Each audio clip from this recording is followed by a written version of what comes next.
Boa noite a todos, né?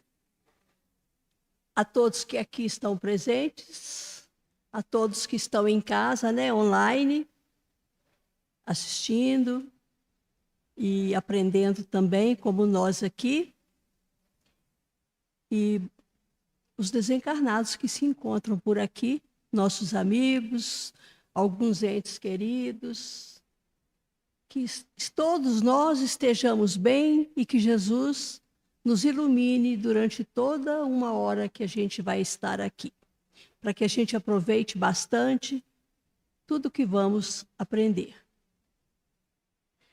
Como hoje é crítica,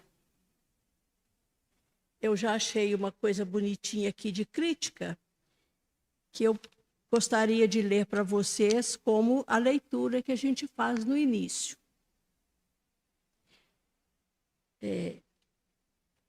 Divino Senhor, que viestes iluminar a terra com a luz do vosso amor. O amor manda que façamos aos outros somente aquilo que queremos que façam por nós. Não devemos tecer críticas ao próximo, porque elas contêm teor de fel. Quem quer ajudar o próximo, dentro da caridade, colabora com beneficência e sem alardes. A crítica é, pois, uma forma de julgamento, porque emite juízo sobre uma pessoa e seus atos. Jesus nos adverte para que não julguemos o próximo quando diz: não julgueis, para que não sejais julgados. Mateus, capítulo 7, versículo 1. O verdadeiro cristão não emite parecer contra ninguém. Antes, ele se propõe a ajudar. Ele é crítico e severo com suas próprias ações. Tenta ver suas próprias falhas. Não tenta ser melhor do que ninguém, mas sim melhor do que ele mesmo no dia de ontem. Se porventura alguém a ele criticar ou maldizer, ele tem um motivo a mais para reavaliar a si mesmo e toma a oportunidade da crítica para exercitar o perdão ao irmão agressor. Essa foi a crítica que eu achei que ia clarear um pouco a nossa mente, né? Então, nós vamos fazer agora a prece inicial. Vamos pedir a Deus que esteja conosco, do nosso lado, nos amparando, nos protegendo, abrindo nossos ouvidos, para que possamos ouvir aquilo que precisamos saber. Que Jesus seja o nosso pastor, o nosso condutor, para que nós possamos ter força, fé, esperança e vontade de vencer. Nós vamos fazer a leitura, a prece agora, pedindo a Deus a oração que Ele nos ensinou, a oração do Pai Nosso. Pai nosso que estais no céu, santificado seja o vosso nome. Seja feita a vossa vontade. Então, venha a nós o vosso reino, seja feita a vossa vontade, assim na terra como no céu. O pão nosso de cada dia nos dai hoje, Senhor. Perdoai-nos as nossas ofensas, assim como nós perdoamos a quem nos tem ofendido. Não nos deixeis cair em tentação e livrai-nos, Senhor, de todo o mal. Amém. O nosso expositor hoje é nosso amigo Stanley. Eu nunca ouvi ele falar aí na frente. Hoje eu vou ver dirigindo aqui para ele toda hora, perguntando alguma coisa. O tema central do mês foi as dores da alma e Ele vai falar hoje sobre crítica. Não é isso? Sim, senhora. Estudou bastante? Desde 1994 que eu tenho estudado. Mas está guardadinho aí, né? Então, esteja à vontade. Nós te agradecemos muito, né? A possibilidade de passar para nós a crítica. Né? Boa noite a todos. Baixar um pouquinho o volume. Pessoal de casa também, boa noite. Pessoal que está assistindo aí, já estou pedindo desculpa pela imagem, porque o nosso cameraman hoje está muito ocupado fazendo a palestra. Eu vou diminuir a luz da frente aqui para melhorar o slide, para vocês poderem assistir, ou pelo menos visualizar, né? Algumas letras dá para assistir. Quem precisar do recurso do óculos, fica à vontade. Primeiramente, eu estou muito feliz de estar aqui essa noite. Feliz pelo convite de poder estar falando mais uma vez sobre o Evangelho do Cristo. Porque se vocês não sabem, a proposta principal da doutrina espírita é trazer de volta a mensagem do Cristo no sentido primário ou no sentido original. Eu estou consciente e eu sei que é uma grande honra e também uma grande responsabilidade estar nesse posto que eu estou aqui agora. Então, agradecer, né, a casa pelo convite, agradeço muito a casa pelo convite. E, de início, quero fazer um convite a todos que procurem, né, vibrar positivamente. Joguemos para o alto os nossos pensamentos, os nossos melhores sentimentos, pedindo a Deus que nós possamos encontrar aqui os recursos, as energias para a continuidade dos nossos trabalhos. Esse período que nós passamos aqui de reencarnação, como reencarnados, né, são períodos de constantes desafios. A dificuldade vai surgir na estrada, no caminho da gente. A dor, mais cedo ou mais tarde, ela surge no caminho da gente. Essa é uma característica desse nosso planeta, um planeta que é de prova e expiação. E nós, na grande maioria, aqui somos espíritos característicos de um planeta de prova e expiação, temos as nossas dificuldades, temos as nossas expiações, nós temos as provas que nós temos que passar.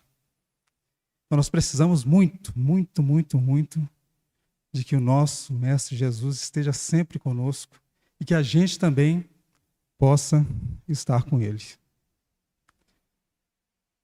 Como foi dito, né, o tema de hoje está lá no livro As Dores do Mundo, As Dores da Alma. Dores do Mundo é uma música, né? As Dores da Alma. E o tema que nós vamos falar hoje é crítica.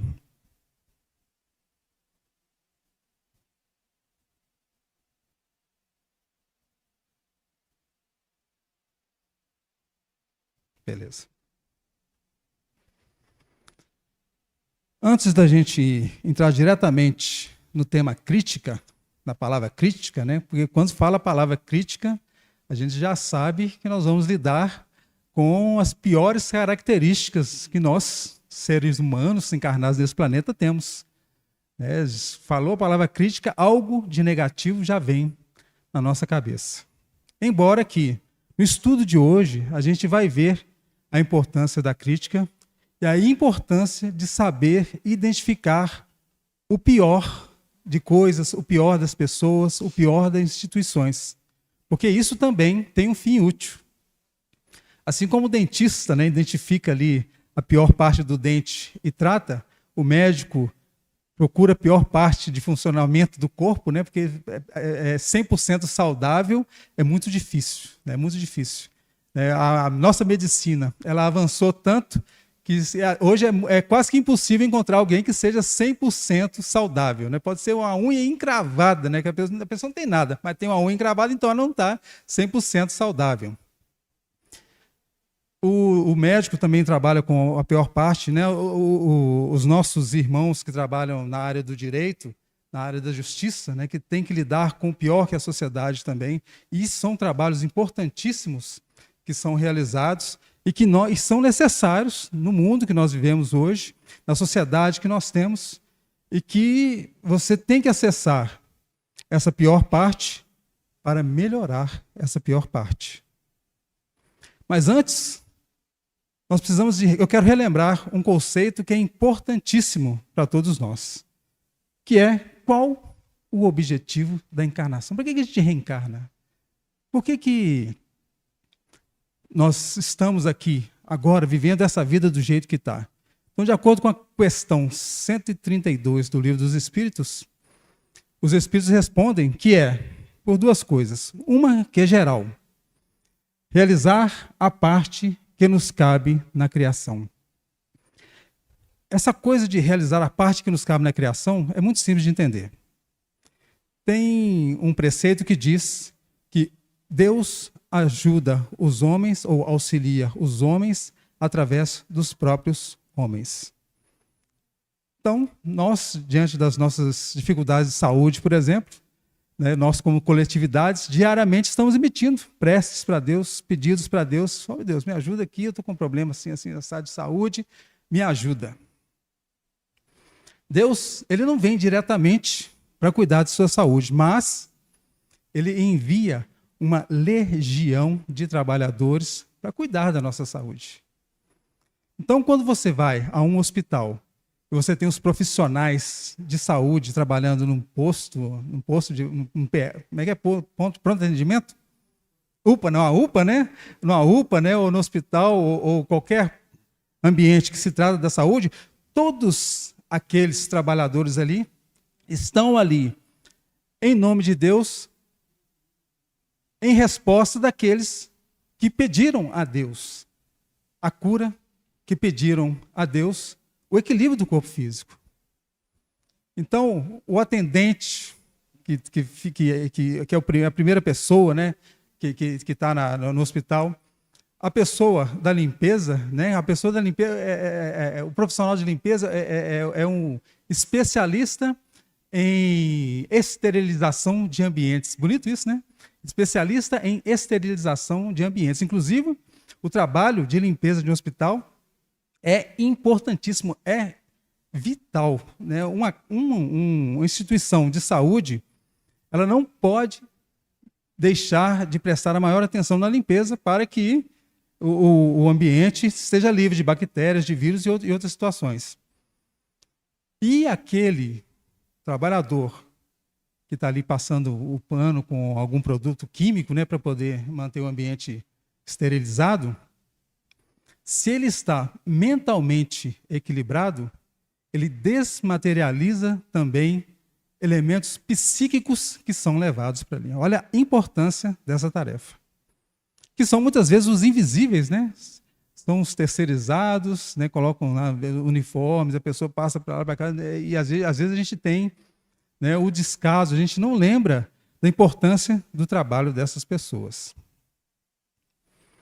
Então, dentro das nossas profissões, dentro das posições de família que nós vivemos, né, um filho precisa de um pai. Então, um filho precisa de um pai, Deus envia um pai para que o filho tenha um pai, envia uma mãe para que o filho tenha uma mãe. Então, todos os postos, todos os papéis que nós vivemos em nossas encarnações, estamos, na verdade, realizando a parte que nos cabe na criação.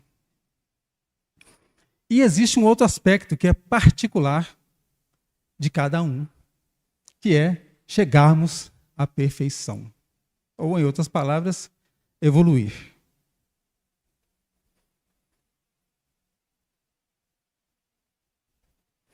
E quando nós vamos evoluir, existem duas maneiras que eu posso escolher para evoluir. Eu posso evoluir de forma consciente, sabendo o que eu estou fazendo, ou posso ser levado pela correnteza, ou como folha ao vento que é levado pelo vento. Quem está na própria evolução, na vida, cumprindo seus deveres, nós podemos chamar essa pessoa de uma alma consciente, alguém que sabe o que está fazendo. Então, se você imagina uma carroça, né, é aquele que está com a rédea do cavalo da evolução. Ele está conduzindo a própria evolução. E aquele, né, que está evoluindo inconscientemente é uma alma primária. Ele está agarrado atrás da carroça, né, a trancos e barrancos, e muitas vezes tropeçando e às vezes caindo, mas está sendo arrastado. Porque a nossa chegada na condição de espírito puro é inevitável. Nós podemos fazer pirraça, nós podemos achar que Deus está errado, nós podemos passar o que quiser na nossa cabeça. Inevitavelmente, todos nós seremos um dia espíritos puros, sábios, luminosos, harmoniosos, caridosos, amorosos. Pode colocar todas as virtudes que vocês imaginarem, e todos nós seremos tudo isso no grau máximo um dia. Aí você pode se perguntar, mas será que eu estou sendo uma alma consciente? Será que eu estou na vida sendo inconsciente? Então eu vou propor aqui um exercício e você, né, ver com você mesmo se você está sendo uma alma consciente ou inconsciente na vida. Então, nos aspectos dos nossos relacionamentos, o que uma alma consciente faz? Ela preza pela monogamia. Monogamia, gente, não quer dizer que você casou com uma pessoa, você vai ficar com ela até o final da vida, custe o que custar, não. No momento, no tempo que você está com aquela pessoa, você é fiel àquela pessoa. Você tem uma pessoa, você escolheu ficar com uma pessoa. Enquanto que a alma primária, ela é poligâmica. Lembrando, gente, que poligâmico não é ficar pulando de galho em galho, não. Poligâmico é você querer ter mais de um parceiro. Você vai no cartório, você faz o contrato com uma pessoa, mas você quer ter duas, quer ter três, e como o pai do André Luiz, relatado lá no livro Nosso Lar, ele tinha esposa e duas amantes. Ele tinha uma esposa e duas casas, a mais da casa que ele tinha. Então, uma alma primária. As almas conscientes, elas preferem os relacionamentos duradouros, né? Quanto mais tempo eu puder ficar com essa pessoa, melhor. Se tem algo que está acontecendo, que não está dando errado, eu faço o máximo possível para permanecer com essa pessoa. Mesmo que não der certo lá para frente, eu, de minha parte, eu tentei fazer o melhor, ou ficar o maior tempo possível junto dessa pessoa. Enquanto as almas primárias, né, elas preferem os relacionamentos fugazes. Né? Fica com uma aqui, eu cansei dessa, eu cansei desse. E fica, né, isso sim, né, fica pulando de galho em galho, mas não consegue criar estabilidade, né, ou fazer o relacionamento durar. As almas conscientes, elas prezam pela qualidade interior. Ele olha para a pessoa, ou ela vê e olha para aquele homem, ou pelo desejo, né, para aquele objeto de desejo, e pensa, puxa vida, que pessoa educada, qualidade interior. Puxa vida, que pessoa inteligente, qualidade interior. Enquanto que as almas primárias preferem as qualidades exteriores. Puxa vida, aquele ali é muito bonito. Puxa vida, ó, ele é muito inteligente. Olha só. Então, olha o status que aquela pessoa vive. Então, são pessoas ligadas às questões exteriores. Claro, gente, que eu não estou falando... então não posso ter um carro bom, não posso ter uma casa boa, não posso ter um emprego bom. Claro, gente, nós podemos e devemos buscar essas coisas. Né? Se isso traz o conforto, se isso tem utilidade para mim, nós podemos ir buscar essas coisas, não tem problema. Não tem problema. O problema é quando você coloca aquilo que é dentro de você abaixo daquilo que está fora de você. E as almas conscientes preferem os relacionamentos de espiritualidade. Né? O relacionamento de espiritualidade, em que tem espiritualidade, você não precisa tocar na pessoa. Você não precisa estar o tempo todo cobrando da pessoa que você não está conversando comigo, você não está me dando carinho. Não. Senta um na mesa lendo um livro, está um outro no computador fazendo um trabalho da faculdade, eles não estão conversando, mas estão espiritualmente juntos. E isso alimenta o casal.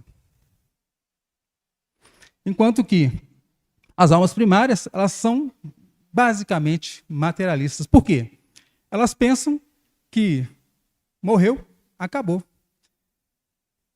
Então, enquanto essa pessoa tem atrativos materiais que me satisfazem, eu estou com ela. Quando esses atrativos materiais acabam, né, eu estou com essa pessoa por causa do dinheiro. O dinheiro acabou, eu não quero ficar mais com essa pessoa. Eu estou com essa pessoa por causa da beleza. A beleza acabou, eu não quero mais ficar com essa pessoa. Então, são aspectos materialistas. Então, só um convite, né, para um exame de consciência. E qual que é o maior problema da crítica e por que eu comecei a falar aqui de evolução da nossa vida? Porque o crítico, por vigiar e espreitar sem interrupção os problemas alheios, permanece inconsciente e imobilizado, né, ou paralisado, em relação à própria aprendizagem evolucional. Nós vamos trabalhar mais isso, né, mas vou trazer um exemplo aqui de alguém, né, que está extremamente preocupada com a vida alheia. Vocês conhecem alguém assim, que é extremamente preocupado com a vida alheia? Eu já conheci muita gente assim, muita gente assim. Tem uma brincadeira que eu fazia na família, né, que tem algumas senhoras, né, que gostavam tanto de ficar na janela que dava até um calozinho, né, no cotovelo, de tanto ficava ali, né, o radar, procurando saber o que estava acontecendo na vida dos outros. E tinha uma senhora dessas, né, não sei se é no interior do país ou se é na capital, o espírito de Mão X não fala onde que essa pessoa estava, que ela era muito interessada, né, no que acontecia na vizinhança. A casa dela, tinha uma das janelas da casa dela que era estratégica, né, e ela, dessa janela ela conseguia vigiar, né, um grande número de casas. Então ela sabia o horário que fulano chegou, sabia com quem que fulano estava saindo, que hora que chegou do trabalho, que hora que chegou da farra. Então qualquer situação que acontecesse ali na vizinhança, ela estava ligada, né, estava ligada no que estava acontecendo. Hein? Isso, é igual aquelas namoradeiras, né, que coloca lá, tipo isso. E num certo dia, ela olhando para a casa da vizinha, ela viu que a vizinha estava no quarto e com outro homem nesse quarto que não era o marido dela.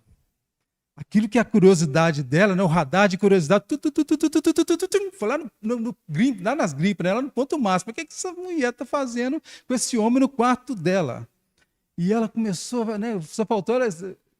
Gente, ainda bem que o olho não sai do rosto, né? Porque se o olho saísse do rosto, o olho dela ia lá dentro para ver o que estava acontecendo.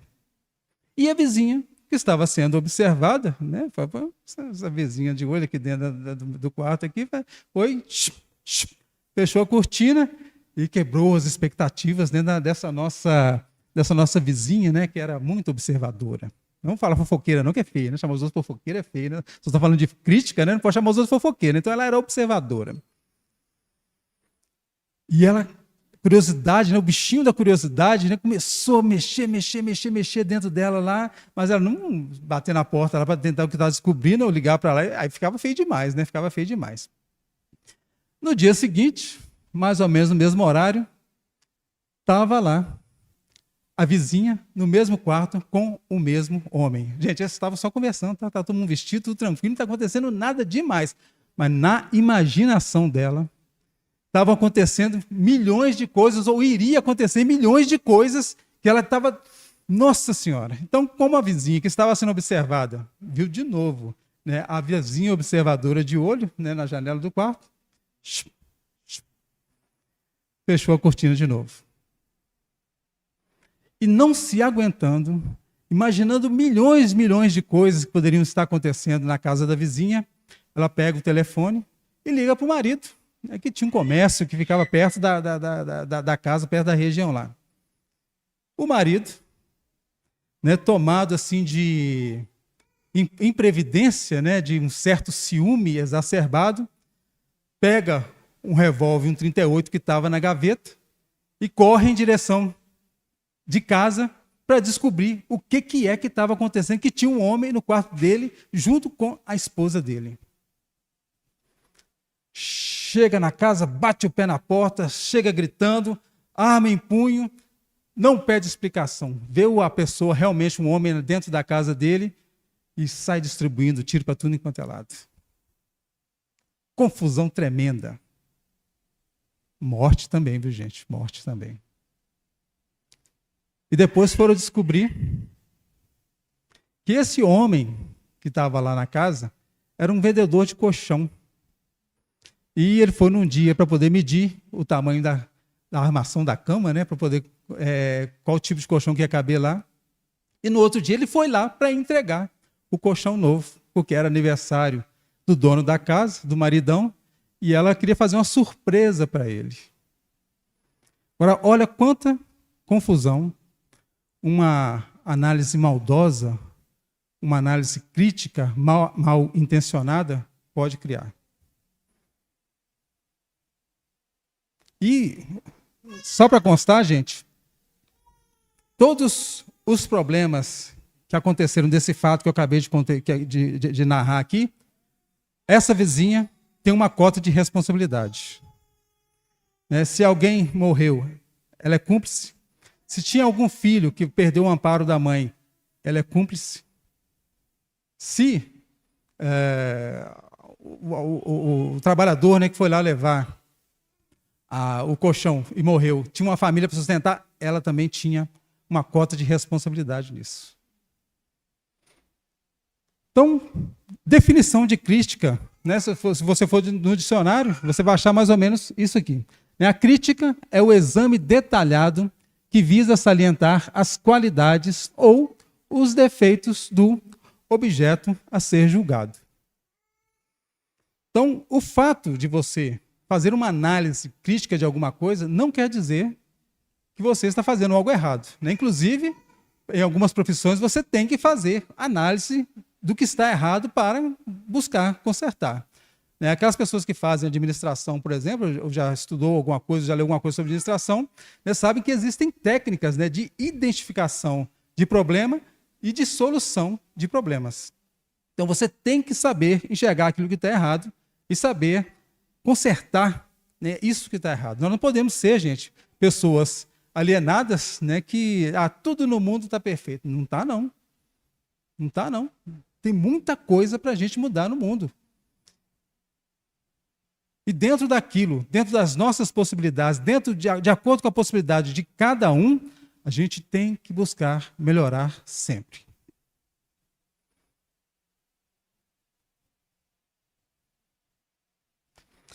A crítica pode ser construtiva? Pode, velho. Só que, quem que está autorizado a criticar? Quem é que tem moral para criticar?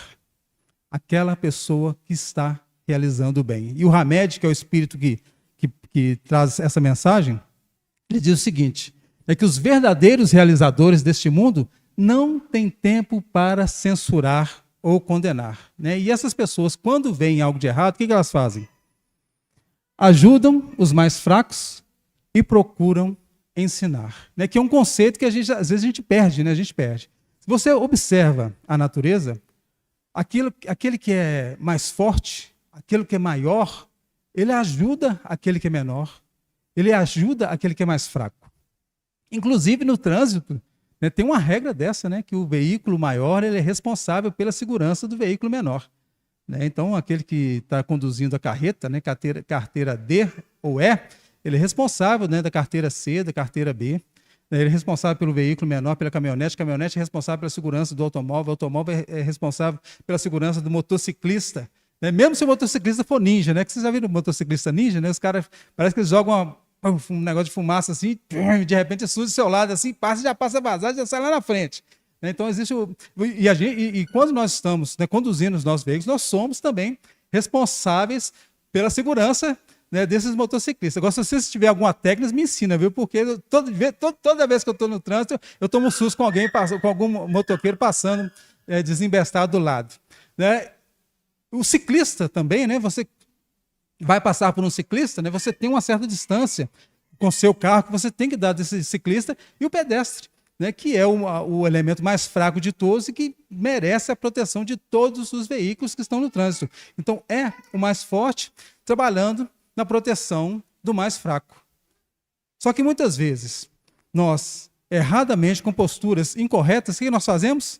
Nós aproveitamos a nossa força para subjugar aquele que é mais fraco.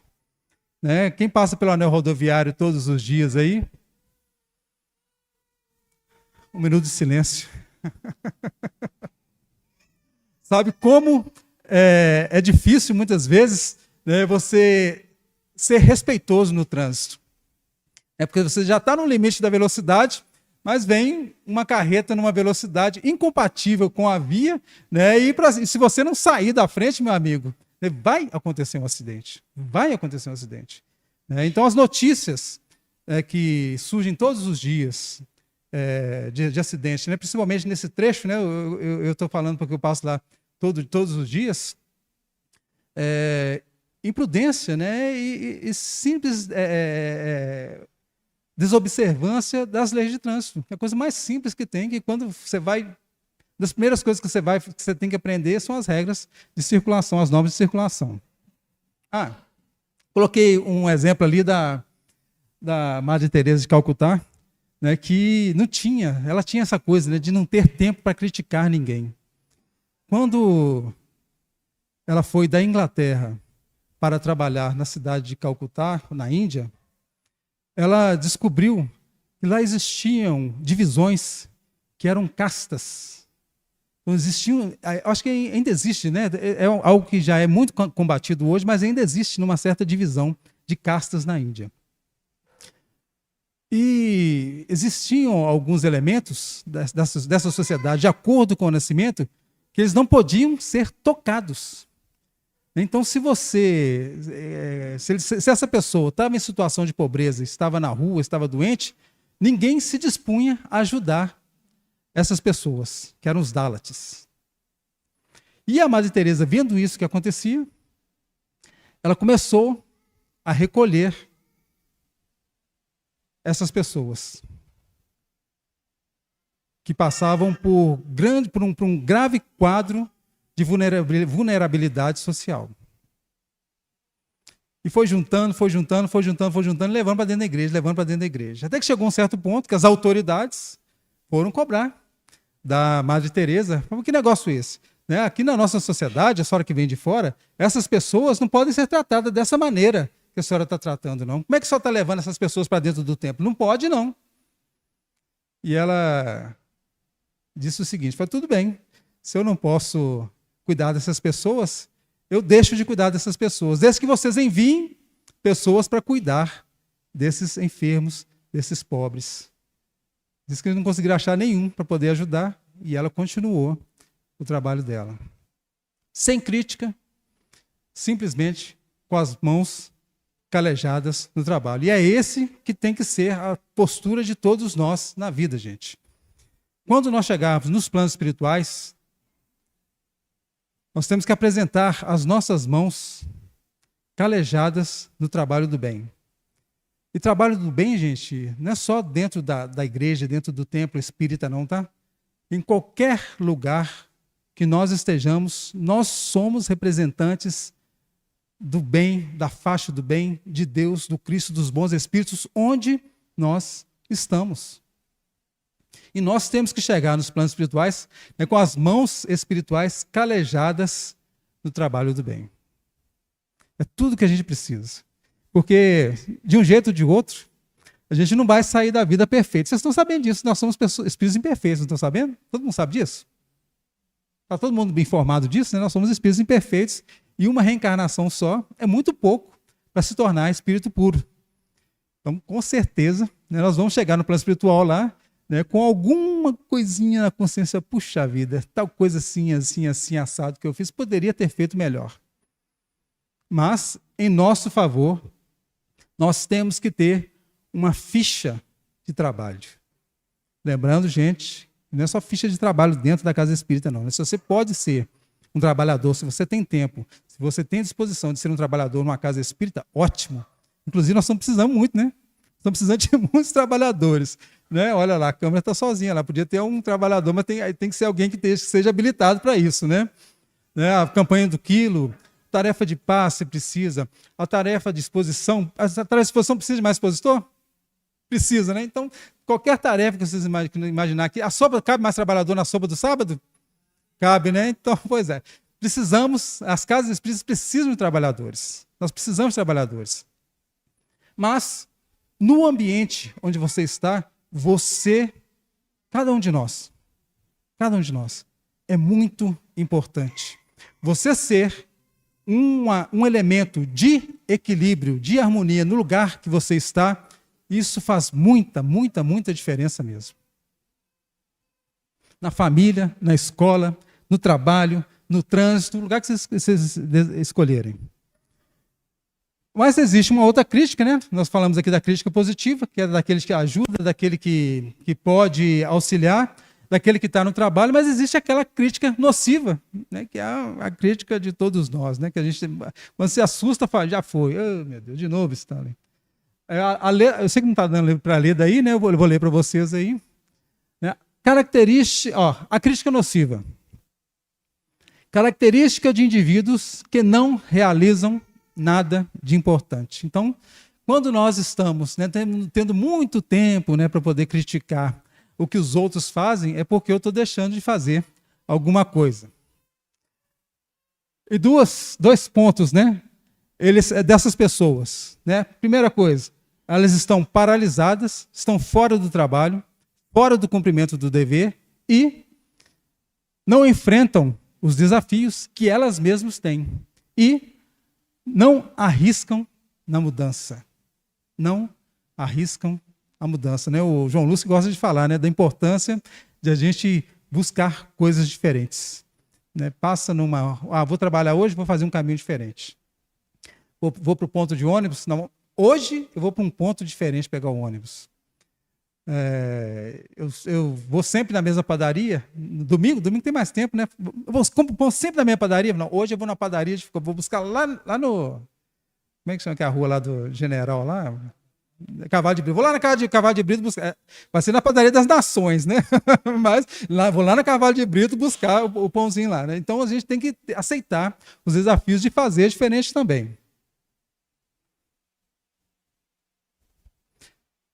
E o Hamed, que é um espírito do Oriente Médio, de grande sabedoria, inclusive esse livro me ajudou demais, tá, gente? Me ajudou demais.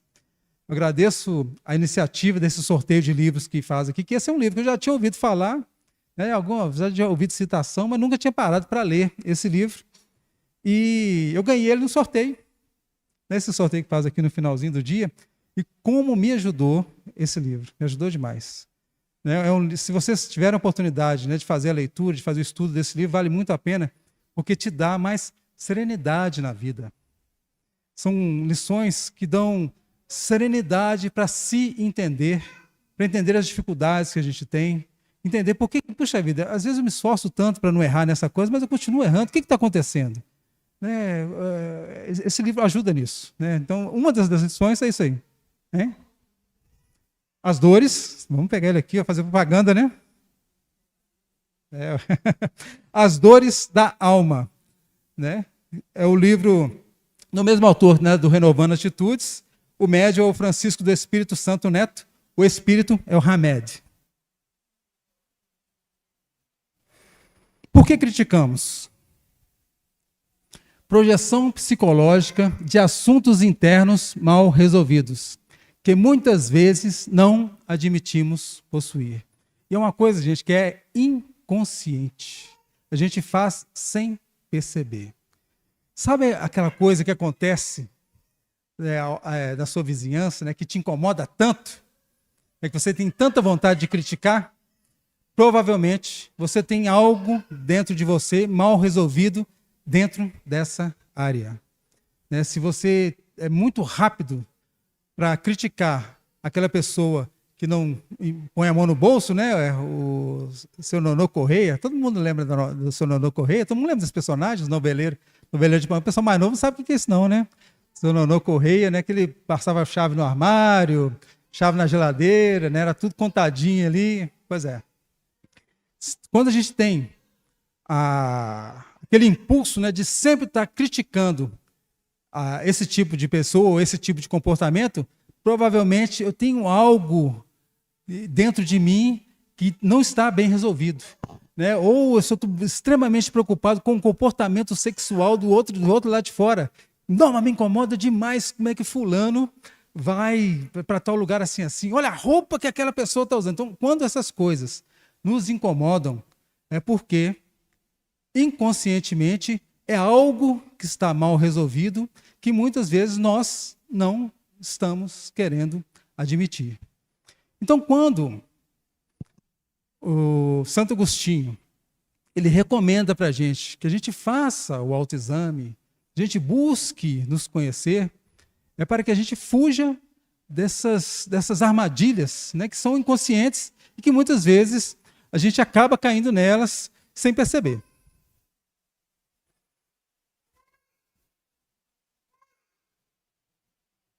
Então vamos lá agora, 3 dicas do Espírito de Hamed. Eu espero que já tenha convencido a vocês, né, que esse negócio de ficar na vida criticando as pessoas não é uma boa coisa, né, que vocês estejam aí dispostos a falar, vamos tentar, né? Vamos ver o que a gente pode fazer para poder começar a sair um pouquinho de ser uma pessoa tão crítica. Então vamos lá, 3 dicas do Espírito de Hamed. E ele diz aqui, quando algo externo nos incomoda, devemos analisar melhor e estudar ainda mais a área correspondente ao nosso mundo íntimo. Então, dentro desses exemplos que eu trouxe aqui, eu falo, puxa vida, mas esse som do vizinho está me incomodando demais. Ele está desrespeitando o meu espaço com o som nessa altura. Né? E aí eu quero criticar, eu quero ir lá, eu quero brigar, eu reclamo com minha esposa, eu xingo os meninos, eu xingo o cachorro porque o som está alto, eu fico nervoso. Gente, espera aí. Por que é que eu estou tão incomodado com o divertimento do vizinho? Puxa vida, ele está tão alegre, está cantando as músicas, né? Está dançando em cima da laje, está todo mundo divertindo, eu estou tão incomodado. Será que é isso tudo mesmo? Será que é isso tudo mesmo? Será que eu não tenho assim um lado controlador? Né? Aí agora eu peguei em mim mesmo, viu, gente? Será que eu não tenho assim um lado controlador? Eu não gosto que as pessoas façam coisas que eu não possa controlar? A gente sempre tem que pensar, né? Aquilo que me incomoda fora é algo que provavelmente, tá, gente? Provavelmente eu tenho dentro. Essa foi a dica número 1. Dica número 2. É necessário, acima de tudo, respeitar os direitos dos outros, assim como que queremos que os nossos sejam respeitados. Vamos falar de política? Não, né? Melhor não. Né?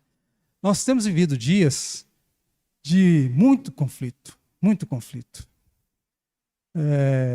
Nas redes sociais, né, nós temos pessoas que têm certezas absolutas de tudo. Né? Para qualquer coisa tem alguém falando forte, gritando, afirmando, dizendo que eu estou certo. E você que não pensa como eu, você que não votou na mesma pessoa que eu, você que não é da mesma religião que a minha, você é a pior pessoa do mundo. A gente não consegue respeitar as escolhas do nosso semelhante. Nós temos que respeitar a maneira que a pessoa resolveu viver. Só Deus pode julgar, pode modificar a escolha de alguém. Só Deus tem esse poder. Quando muitas vezes nós, com a nossa irritação, nós queremos mudar, modificar o outro, a gente piora a situação. Então, muita paz, muita serenidade, respira, né? Conta até 10. Isso aí é uma coisa que eu aprendi na pandemia, né? Nos dias mais dificultosos, né? Sem poder fazer um monte de coisa. E eu aderi ao exercício da respiração. Respira, solta. Quando você inspira, é o número ímpar. Quando você expira, é o número par. Então é 1, 2. E nessa respiração que você faz até 10, vão surgindo os pensamentos. Então você deixa o pensamento vir, você deixa o pensamento ir embora. Até 10. O dia que vocês estiverem assim, se sentindo mais desequilibrados, esse tipo de meditação, né, que também é um tipo de prece, é muito válido, muito válido. Então, gente, aprendamos a respeitar a escolha que as outras pessoas fazem. Mesmo porque o nosso nível de conhecimento é muito pequeno. Nosso nível de conhecimento é muito pequeno. O Sócrates, que era, né, um dos caras mais cabeças lá, né, da civilização grega, ele dizia que aquilo que ele ignorava, ou aquilo que ele não sabia, era muito, muito, muito, infinitamente maior do que aquilo que ele sabia. Então, muitas vezes, né, você pode ter estudo, você pode ter experiência, você pode ter vivência, mas aquilo que a gente ignora, aquilo que a gente não sabe, é muito maior. Se eu pedisse qualquer um aqui para poder analisar, você esteve lá na reunião, na terça-feira, no dia 28? Tive. Como é que foi? Descreve para mim como é que foi a reunião lá. Vamos pensar que você é uma pessoa assim, muito detalhista, você conseguiu pegar muitos detalhes, né, do que aconteceu aqui. Aí depois você falou meia hora da pessoa de como é que foi o estudo aqui, a pessoa vai te perguntar assim, não, que bom, e como é que foi o estudo no plano espiritual? Como é que foi o estudo no plano espiritual? Como é que foi a conexão do palestrante com o mentor espiritual? Como é que foram beneficiados os espíritos que foram para receber a palestra? Não, tinha isso? Tem. Inclusive, talvez seja até a parte principal desse estudo que está sendo realizado aqui agora, o que está acontecendo nos planos espirituais. Se a gente pudesse ver a movimentação de trabalho que acontece numa casa espírita no momento de estudo, a gente ia ficar boquiaberto de tanta coisa que acontece. Os espíritos, eles dizem que uma casa espírita é um centro transformador de mentes. Uma casa espírita é um centro transformador de mentes. Nós aqui nesse momento, né, na verdade, eu estou falando, né, estou na frente do microfone na mão, eu estou falando, mas o que sai da alma de cada um de vocês, a energia que sai da alma de cada um de vocês, está colaborando para o ambiente harmonioso que nós estamos vivendo aqui agora. A gente não sabe entender isso ainda. A gente não sabe entender isso ainda. Se a gente pudesse ver os fios mentais ligando todos nós aqui, e ver os fios mentais que vêm dos trabalhadores do plano espiritual, e ver as energias que descem de mais alto, abençoando a nossa reunião aqui, em nome do Cristo, onde estiverem 2 ou mais reunidos em meu nome, eu lá estarei. Pode acreditar, gente. A mente do Cristo, a energia do Cristo está aqui agora. A energia do Cristo está aqui agora. Aquelas pessoas que têm maior sensibilidade, têm maior mediunidade, né? O máximo que eu tenho é um arrepio no braço, né? De vez em quando que dá um arrepio no braço. Está acontecendo um negócio aqui. Mas existem aqueles médiuns que conseguem perceber isso que acontece no plano espiritual. Então, gente, aquilo que a gente não sabe, aquilo que a gente ignora, é muito maior do que aquilo que a gente sabe. Então, quando nós nos dispomos, né, a dar sentenças, né, você deveria estar fazendo isso assim, assim, assado. Será que eu tenho moral, tenho sabedoria, tenho inteligência, tenho experiência para realmente dar esse conselho para essa pessoa? É algo muito delicado, muito delicado. E às vezes a gente é obrigado a fazer isso, né? É porque o filho dentro de casa, né, as filhas dentro de casa, né, não tem outra pessoa para aconselhar, é você mesmo. E a gente tem que se virar. E Deus, né, pela sabedoria dele, ele quis, né, que espíritos imperfeitos cuidassem de espíritos imperfeitos. Então, nós, muitas vezes, como pais, como mães, como avós, como tios, como cuidadores, a gente não faz, né, exatamente aquilo que a gente deveria, né, mas está tudo certinho, né, tudo certinho, nós estamos todos dentro do aprendizado. E a terceira dica do espírito de Hamed, né, para a gente tentar ser pessoas menos críticas: cuidado com as atitudes mentais que pedem que sejamos pontuais e infalíveis, exatos e bem informados, super responsáveis e controlados.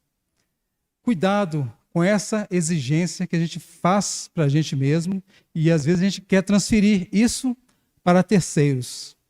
Gente, nós, no quadro de imperfeição, no estágio evolutivo que nós estamos agora, nós vamos errar.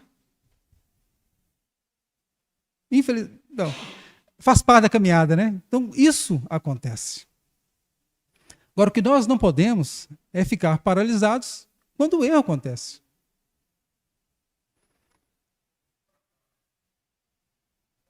Imagina que você está num pátio, né, e a garotada está brincando, correndo para lá e para cá, né, e de repente, lá no meio, vem a Cecília, quando meio desajeitada, chega e te dá uma trombada. Sabe aquelas trombadas que criança dá, que quase se joga no chão? Você não vai condenar a Cecília. A Cecília é minha filha, para quem não conhece, né, tá bagunçando na evangelização lá. Espero que a professora esteja com bastante paciência hoje, né, mas que ela é uma criança bem ativa, né, cheia de energia. Né, não sei, parece que ela toma 2 litros de Coca-Cola todo dia antes de vir para o estudo, vir para as reuniões. E você não vai condenar ela pela falta de jeito, né, de andar. Né, porque é uma criança. Criança é desse jeito mesmo, tudo bem. E nós somos crianças espirituais. Então nós temos que ter paciência conosco mesmo. E paciência com o erro do semelhante. Tudo bem não ser perfeito. Tudo bem.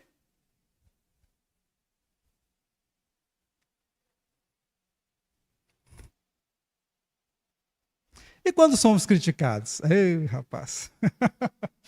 Tem alguém aí que está de boas quando é criticado? Né? Eu admito que eu tenho grandes dificuldades. Né? Eu adorava, né? Adoro a roupa assim, assim, assado. Né? Aí alguém fala, essa roupa sua aí, e pronto. Eu estava me sentindo bem, até alguém comentou, foi... Né? A roupa, como é que você chama? Diego? Ô, Diego, a roupa ainda dá para trocar, né? A roupa você fala, vai lá e troca a roupa, né? E quando é tatuagem, né? Você está com a tatuagem lá, a pessoa vai, essa tatuagem assim não ficou boa. Aí se a gente aceita, aceita, né, a sugestão, essa tatuagem não ficou boa, como é que faz? Não tem, bom, se bem que tem jeito de destatuar, né? Mas não é barato não, né? Não é barato não. E muitas vezes a gente recebe a crítica, né? E é normal a gente ter grandes dificuldades.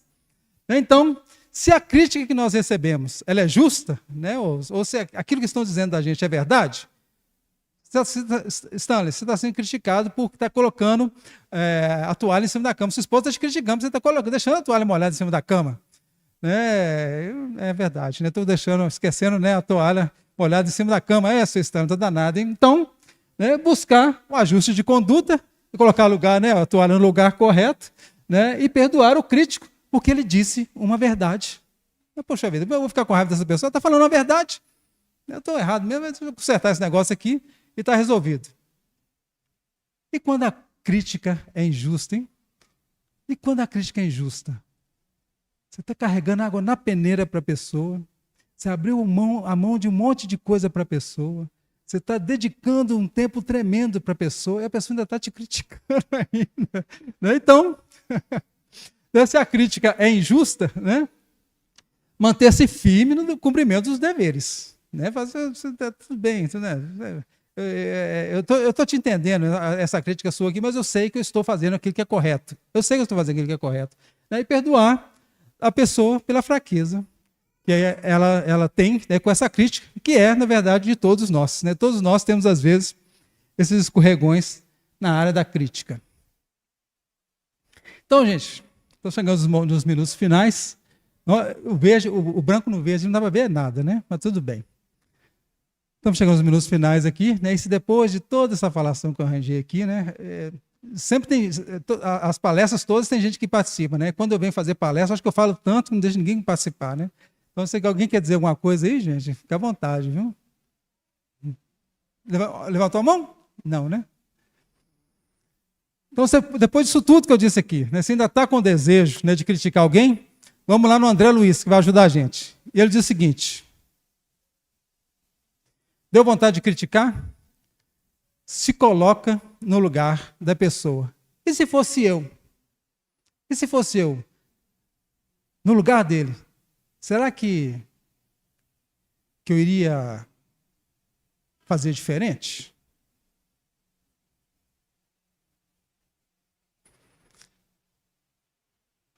Esse mês eu tive uma experiência muito interessante. Eu fui convidado a compor um júri. Fui convocar, e fui intimado, né? Convidado, não fui intimado, né? Não tem escolha, né? Você tem que ir. E não vou falar detalhes, né, do que estava sendo julgado, mas mexeu muito comigo, sabe? As atitudes que o réu teve, né, e era um réu, confesso. Não, eu fiz mesmo. Mexeu muito. E para que, né, eu pudesse manter o equilíbrio, manter a tranquilidade, né, no percurso do que estava acontecendo ali do júri, eu sempre me perguntava, será que se eu tivesse nascido no mesmo lugar que essa pessoa nasceu, será que eu faria diferente dele? Se os meus pais tivessem dado a mesma educação que deram para essa pessoa, né, será que ele teve pai, será que ele teve mãe, mas se eu tivesse tido a mesma educação que essa pessoa teve, será que eu faria diferente? E essa pessoa, ele cometeu um crime por causa de uma conversa que surgiu. Surgiu uma conversa lá e ele cometeu um crime. Se eu tivesse escutado essa conversa, será que eu agiria diferente? Então é um terreno, gente, com relação ao outro, a gente tem que pisar com muita tranquilidade, muita tranquilidade. E ainda tem outra coisa. A gente não sabe o que acontece no aspecto espiritual. Aí, às vezes, eu estou criticando aqui, aquele ali não pensa nada de religião, não quer saber de nada de religião. O negócio dele é só divertimento, né? Ele pega o dinheiro que deveria para pagar as contas, deixa atrasar as contas, a água está atrasada, a luz está atrasada, e está gastando com outra coisa de divertimento, não tá, devia estar colocando dinheiro aqui e tal. E eu que convivo com essa pessoa muitas vezes, é uma situação imaginária aqui, tá, gente? Não estou falando de ninguém, não, é uma situação imaginária. Eu que convivo com essa pessoa, estou criticando essa pessoa todo dia pela postura que ela tem. Mas no plano espiritual, tem dois mentores espirituais conversando. E um pergunta para o outro assim, e aí? E aquele pupilo seu? Como é que ele está lá no plano físico? Como é que está a reencarnação dele? Fala, está mil maravilhas. Você acredita que nessa reencarnação dele ele já está com 47 anos? Ele não matou ninguém ainda. E olha que irritaram ele para dedéu. Ele tem 10 reencarnações que ele reencarna e por causa de pouca coisa ele mata alguém. E ainda tem mais. Ele não abandonou a família. Tem 10 reencarnações que ele reencarna e abandona a família. E nessa reencarnação ele já teve 2 grandes vitórias. Não matou ninguém e não abandonou a família. Então, cada um, gente, tem um passo, tem um degrau que ele está, tem um aprendizado que ele precisa fazer. Então, aqui, muitas vezes, eu procuro a pior parte da pessoa para criticar, às vezes tem uma melhor parte ali, que é, às vezes, muito maior do que aquilo que eu tenho. Gente, eu queria agradecer a todos vocês pela paciência, pelas vibrações que vocês emitiram na palestra de hoje, agradecer mesmo.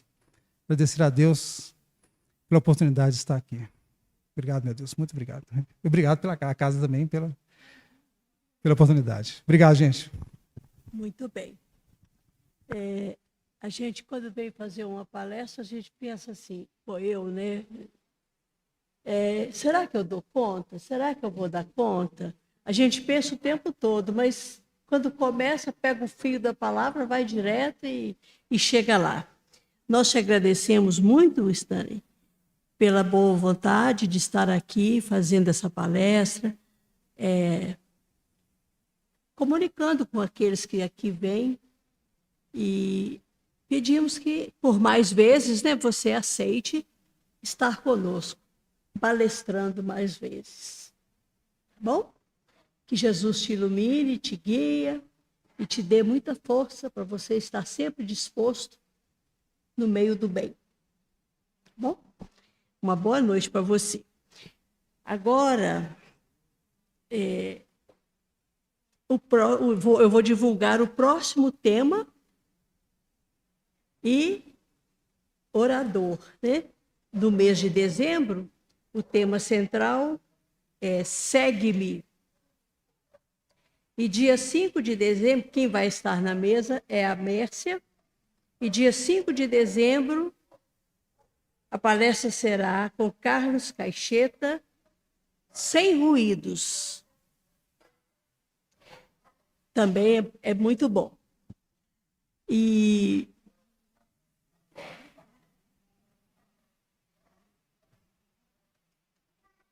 eu vou fazer o sorteio do livro. Meu número é 8, viu, gente? Hã? Meu número é 8 e eu nunca ganho no número grande. Talvez eu vou ganhar hoje no 8. Está saindo 2 aqui. 39. Vem cá.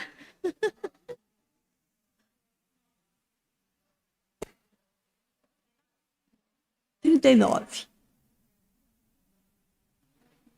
Faça bom proveito. Faça bom proveito dele. Então, gente,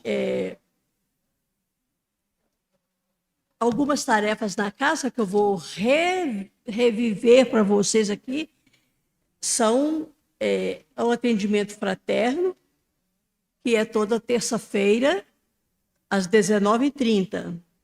Quem estiver necessitado de conversar, de pedir ajuda, qualquer coisa que você esteja precisando, o nosso atendimento é às 19h30. E a evangelização, todo sábado, às 9h da manhã e às 15h30 da tarde. Temos a biblioteca. Cada dia um ganha um livro, né? Mas tem muita gente para ganhar, mas tem muito tempo ainda para chegar a sua vez. Então, vai na biblioteca e pede aquele emprestado, aquele que você tem vontade de ler. Se lá tiver, está na sua mão. Eu tenho visto muita água para ser fluidificada ali na entrada. Essa água é o seu remédio durante toda a semana, até a próxima terça-feira. E quero lembrar também que toda sexta-feira, às 18h30, tem aqui, neste salão, o estudo do Evangelho. Então, é mais uma atividade que a gente tem para aprender. E a gente está agradecendo a presença de todos. Eu estou agradecendo a oportunidade de, mais uma vez, estar aqui na mesa durante o mês inteiro, né, 4 semanas. E agradeço muito a oportunidade que a casa me dá de crescer espiritualmente, ajudando aqui ou ali, ou um estudo, qualquer coisa. Então, nos passes, mês sim, mês não, eu estou lá na cabine. Então, eu quero agradecer muito a bondade de Deus de me permitir estar aqui. Agora, nós vamos ter os passes e quem estiver necessitado pode aguardar, que eu não sei quem vai dirigir as pessoas para a sala de passe. Mas quem? Não escutei. Hermógenes. Então, começa agora os passes e quem tiver precisando, pode ir. Nós vamos terminar com uma prece, pedindo a Jesus que esteja sempre do nosso lado, nos acompanhando, nos dirigindo, protegendo, amparando e nos levando para o caminho certo. Esteja sempre conosco, Jesus, nos ampare e nos proteja, hoje, agora e sempre. Que assim seja. Graças a Deus. Eu quero pedir a vocês um minutinho de tempo.